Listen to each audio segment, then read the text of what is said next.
আচ্ছা, সামান্য একটা কালার থেকে শিক্ষণীয় একটা জিনিস আমি বলি। আমি যখন একটা রাস্তায় দিয়ে যাচ্ছি, যাওয়ার পরে রিক্সাওয়ালাকে বলতেছি, মামা চলেন যাই। পরে বলতেছে, যেহেতু ভাড়া 20 টাকা, আমি বললাম চলেন যাই। বললো না, যাব না।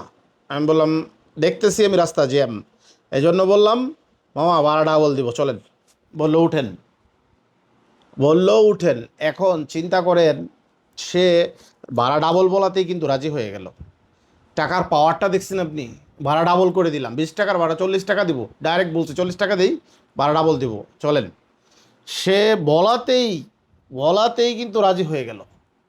তাহলে একটা জিনিস বুঝেন, সেটা হচ্ছে টাকার পাওয়ারটা কতখানি। এই দেশে টাকার পাওয়ার ছাড়া আর কোনো পাওয়ার নাই।